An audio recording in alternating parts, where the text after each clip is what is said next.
Hey you! Yeah, you. Are you looking to build some of the best decks you possibly can with all of the cards at your disposal?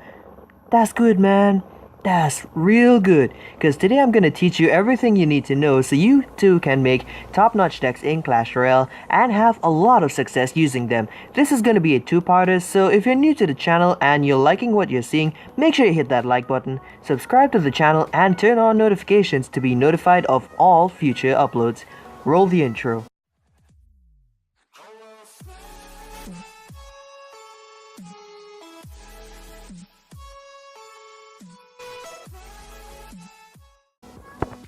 Hey, what is going on everyone? Today we're gonna look at something that's pretty simple for most but really confusing to a lot of others for some reason. I'm talking about all the nitty-gritty details you all should know before you begin building decks in Clash Royale. I know many of you experienced players out there have already got a fair idea of these things by now, but apparently a lot of the player pool isn't so versed in these fundamentals yet, and they either rely on decks which may either be random cards slapped together, or they may rely entirely on decks which are meta, or at least drawing heavy reference from meta decks.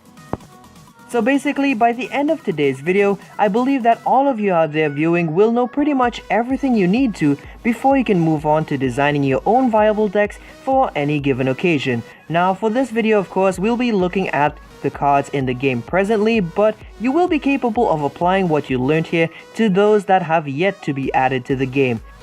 Alright, so there are a few things you need to know before you can even begin building any decks. The main things that you should be concerned about learning are card roles, elixir costs, archetypes, and viability. These will be our main topics of discussion, and from these broad categories, we can then branch off into some subcategories of information that you all should know. Okay, so to start things off here, we'll be looking at card roles. So whenever you're looking to build a deck, you'll notice that each and every card in the game tends to serve some specific purpose. That is, a role. Essentially, cards can fall under any of the following categories. These are win conditions, tanks, support, swarm, buildings, spells, and last but not least, cycle cards. Win conditions are those cards which help you get damage off on a tower pretty easily, as they may require very specific counters which, if your opponent lacks, may help you to make your matchups that much easier. Typically, most win conditions are cards that target buildings only, such as the Giant, Hog Rider, Lava Hound, and Golem, but there are those which may not target buildings exclusively, but because of them requiring very specific counters of their own to neutralize them, in most cases we can actually count on them to help us pull a win. Cards like these may include the infamous Three Musketeers and the Goblin Barrel, which are considered to be high risk, high reward types of cards as you invest varying amounts of elixir and try your best to navigate around any possible hard counters to get great value in return. Aside from these non-building targeting win conditions, you can also consider some cards such as the Miner, Royal Ghost, and the Bandit as sort of pseudo-win conditions in their own right for their ability to stress your opponents out into defending against these relatively cheap cards with some of their spare elixir, or absorb a lot of damage to gain an elixir advantage if it's feasible.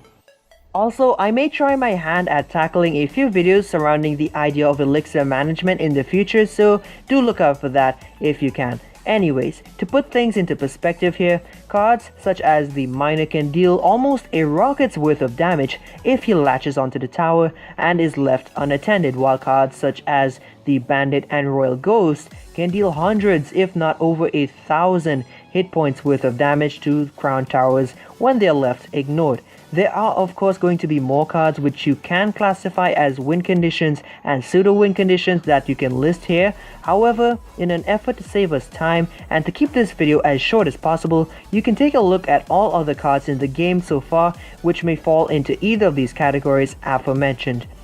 The same will be done for all other types of cards present in the game currently, so you can pause the video and see which of the cards present in the game at the time of recording this will fall under which respective category. Tanks are pretty much those big beefy types of cards who can be recognized easily for their generous amounts of HP per elixir cost, so when in battle it's hardly likely that you'd see them being susceptible to spell damage. Cards which you can consider as tanks may include Knight, Giant, Lava Hound, and Golem. Each of these cards have a lot of HP that may warrant their varying elixir costs if you were to inspect them closely. Because of their HP, you'd want to place these cards on the front lines of your bigger pushes to soak up tower damage whilst shielding your support units who will be the real damage dealers in a lot of situations regardless of the damage output of the tanks themselves.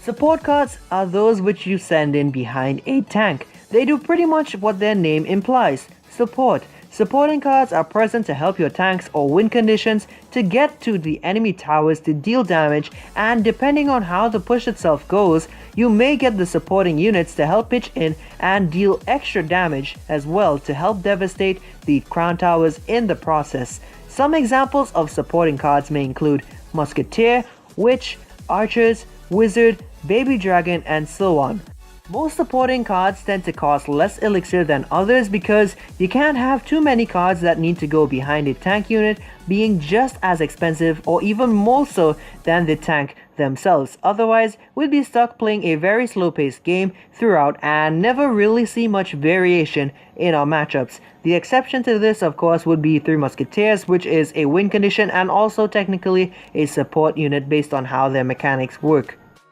Swarm units are quite simply cards which are relatively inexpensive for the most part that can help you out in a number of ways, particularly for the purpose of damage per second or DPS for short, and also distractions. Not every card with a spawn count higher than 2 can fall into this category, however, as you would not place 3 Musketeers to distract a P.E.K.K.A by themselves, and you certainly can't count on the Royal Hogs to distract a Prince or Mini P.E.K.K.A since they don't fight back and are relatively expensive overall. One thing to note is that you can actually consider the Royal Recruits as both a swarm card and a win condition since they allow you the ability to split push with ease due to their high spawn count accompanied by their shields which help protect them from all being instantly killed by a single hit from anything until their shields have been whittled away first.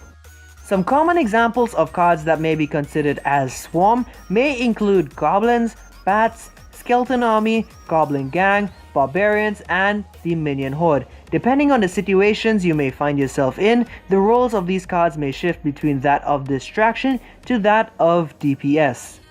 Buildings are fairly self-explanatory. They are quite literally cards which you invest elixir in to get a structure that remains on your side of the arena to help out in a multitude of ways. For instance, you can divide this category of cards into subcategories which may comprise of defensive buildings, siege buildings, spawners, and since there isn't any other card that's even remotely similar to it at the time of recording this, investments. Defensive buildings would encompass cards such as the Cannon, Tesla, Bomb Tower, and Inferno Tower, which all help to distract building targeting units specifically, and also to help defend and counter many other cards that may not target buildings exclusively. Spawners, on the other hand, they include cards such as the Tombstone, Furnace, Goblin Hut, and the Barbarian Hut, which all revolve around the theme of investing elixir initially onto your side of the arena for the ability to spawn troops over time and build elixir advantages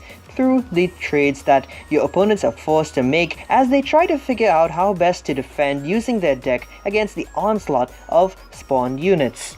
Siege buildings are those which can be deployed onto your side of the arena to unload a lot of potential damage onto enemy towers, provided that you're able to get them to lock onto them in the first place, which may prove to be very difficult in most cases. And our last type of building is the investment card, which differs from spawners in the sense that playing the card literally generates elixir for you passively, so we are looking at none other than the Elixir Collector. This card is a staple for the heaviest of decks out there in most cases, and it helps its users in several ways, such as gaining an elixir advantage to cash in late game for monster pushes, to giving them a clear objective for a certain amount of time in each match with some general ideas as to what they should do in different scenarios. Not every deck needs these buildings, but you can weigh the pros and cons for having them in your deck to help you decide if you need them or not. So to make things a bit easier, let's quickly go over the pros and cons of using buildings. So as far as the pros go, you can cycle buildings to distract the pesky building targeting units while you recoup the elixir needed to play other cards that may help you to counter whatever else is present if it's necessary. Spawners will provide you with several waves of troops at a bargain elixir cost, which your opponents will then need to react to in most cases. And defensive buildings and even defensively planted siege buildings can be stacked at times to help out in a big push for siege type decks to better defend the siege building which you are trying to push with.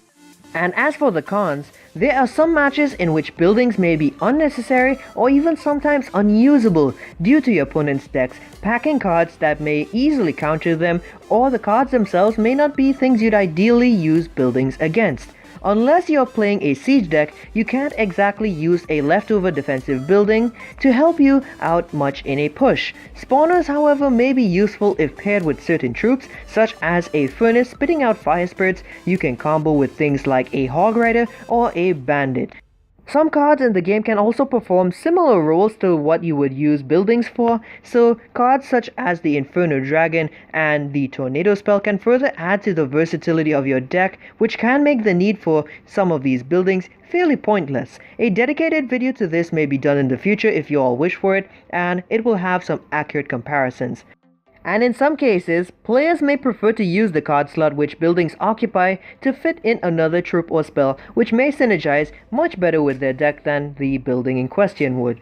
And now, ladies and gentlemen, we shall now move on to discuss the topic of spells. So these are those cards which help support your deck in both offensive as well as defensive means, but are typically one-time use cards which can provide some immediate value by damaging things in the given area immediately, damaging them over time, or even hitting a certain amount of targets in the case of lightning. Goblin Barrel and Graveyard are two unique spells which actually spawn in troops onto the enemy side of the arena if you cast them there, which can open up another dynamic to the game for players to enjoy.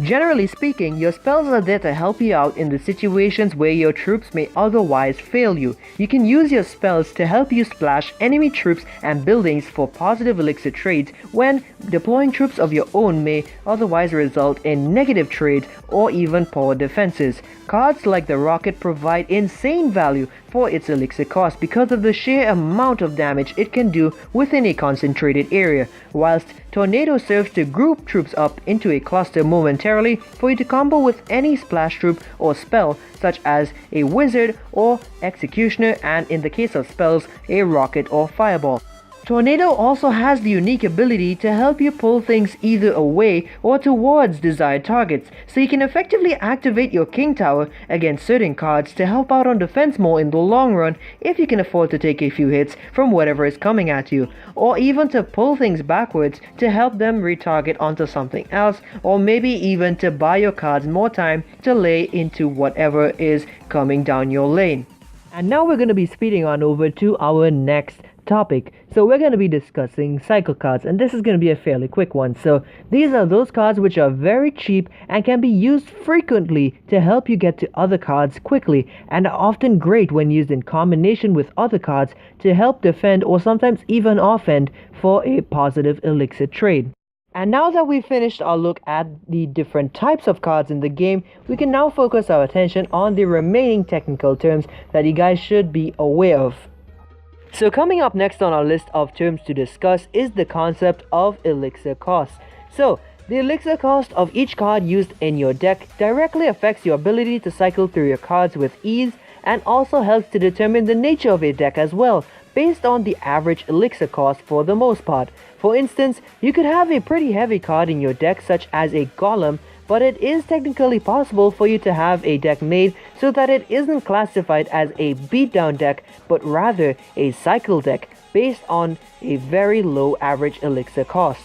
Knowing this, it's best for players to think very carefully about which cards they put into their decks and just how they would shape said deck in the process, so that they may be classified differently from other decks which may use the same win conditions, etc. Now, if you were perhaps confused when I threw out the terms beatdown and cycle just moments ago, fear not, we're going to clarify all of that right now as they fall under the broad category of archetypes. So deck archetypes in Clash Royale are essentially categories of decks which follow a common theme or playstyle. For instance, all decks which are generally heavy duty and revolve around the idea of a big tank followed by as many supporting cards behind it as possible would usually count towards the concept of beatdown, whereas decks which utilize win conditions like X-Bow or Mortar, they are generally considered as siege because you'll be fighting from your side of the arena. There are many different archetypes in the game, and as more cards are added to the game with their own unique dynamics, we will see more and more archetypes being created, even if most of the cards that are added are already falling into pre-existing archetypes for whatever reason. So at the time of recording this video, we would see that the different archetypes present in the game would consist of beatdown, siege, control, bait, cycle, spawner,